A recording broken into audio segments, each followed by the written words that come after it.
La visión de Andrés Oppenheimer.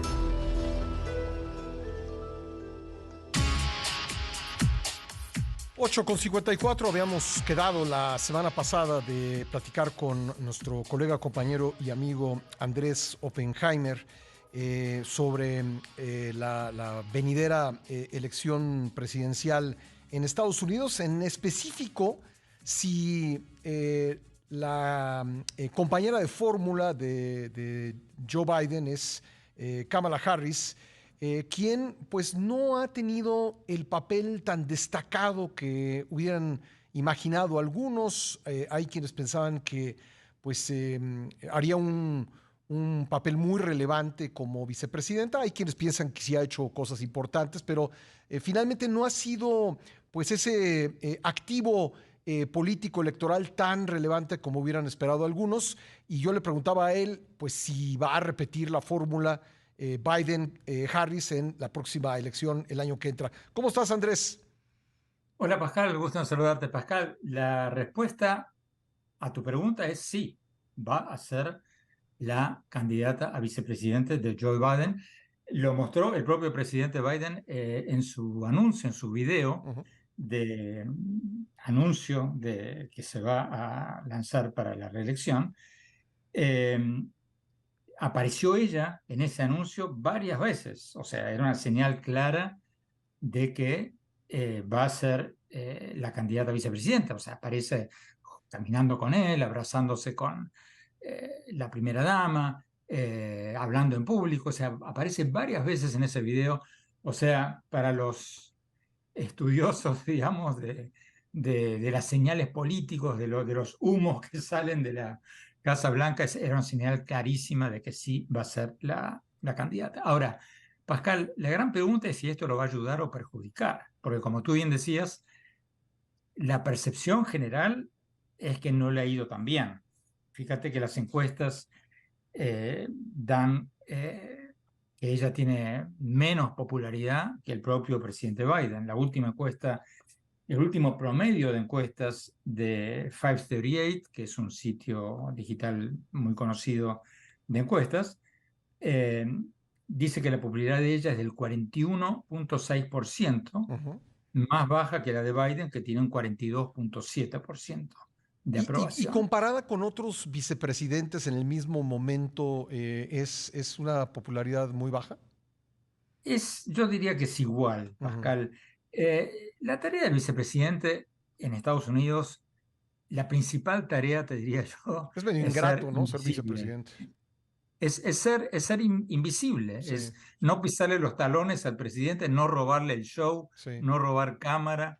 Digamos, esa sería la principal misión de vicepresidente. Tú recordarás, Mike Pence, el vicepresidente de Trump, Uh -huh. era como una esfinge, era, no sé, era como una estatua parada atrás del presidente que no se le movía una ceja y nadie lo criticaba. Ahora, los demócratas dicen que las críticas contra Kamala Harris de no ser protagónica, de no haber hecho nada, son quizás una muestra de racismo o de un doble estándar hacia las mujeres, Uh porque hay -huh. que recordar que ella es la primera vicepresidenta mujer Uh -huh. negra de Estados Unidos. Entonces Sí. la gente dice, ¿por qué no decían lo mismo del vicepresidente de Mike Pence, Uh -huh.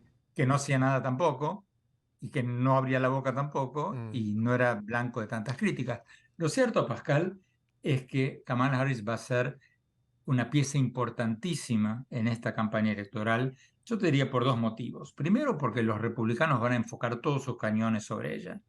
Fíjate que Nikki Haley, la precandidata republicana, una de las pocas que junto con Trump ya han anunciado su precandidatura a la nominación republicana, dijo la semana pasada que, palabras más, palabras menos, si votas por el presidente Biden, estás votando por la presidenta Kamala Harris, porque Biden Uh tiene -huh. 80 años, va a tener 82 años si es reelecto y tendría 86 años al final de su mandato. Entonces los republicanos ya están diciendo que no llega, ya sea por enfermedad o por muerte o por lo que sea. Es muy probable, dicen ellos en su campaña, que Kamala Harris sea en algún momento la presidenta.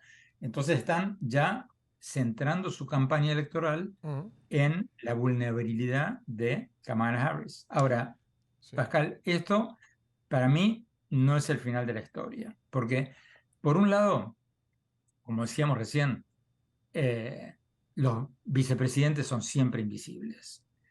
En segundo término, ella, pobrecita, le asignaron una tarea casi imposible, que es resolver el tema de la frontera, Sí.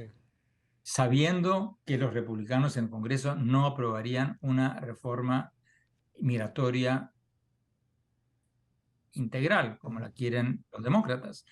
Entonces, era, o sea, una misión casi imposible, Pascal, porque si ella abría la boca demasiado y se mostraba protagónica en el tema de la frontera y después no lograba nada, porque, como decíamos recién, los republicanos no le iban a dar los votos, quedaba como una ineficaz, o sea, quedaba mal parada. Y si hacía lo contrario, que es lo que hizo, que es mantener un perfil bajo en el tema de la frontera, no hacer muchas olas, también la iban a criticar por no hacer nada.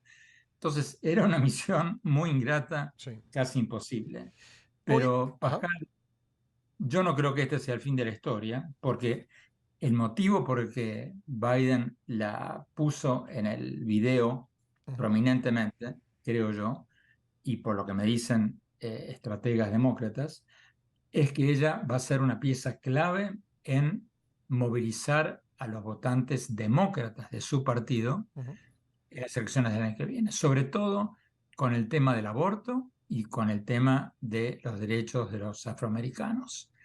El gran problema de Biden en las elecciones del año que viene va a ser el abstencionismo, el que los demócratas no se sientan energizados, no se sientan entusiastas como para ir a votar, con un presidente que va a tener 82 años, etcétera, etcétera, y que los republicanos, o sea, el partido opositor, esté más motivado para salir a votar que el partido en el poder. Y en eso sí creo, Pascal, que ella va a jugar un rol clave, específicamente con las votantes mujeres y con las personas de color y con los jóvenes. Y creo que en ese sentido ella sí puede aportar bastante a la campaña de Biden. Pues muy interesante y vamos a ir pues analizando con tu ayuda paso a paso esta elección que pues será apenas unos meses después de la elección presidencial en México. Andrés, siempre un gusto hablar contigo, te mando un gran abrazo. Lo mismo, Pascal, un gran abrazo. Gracias. Ahí está Andrés Oppenheimer todos los viernes en el programa.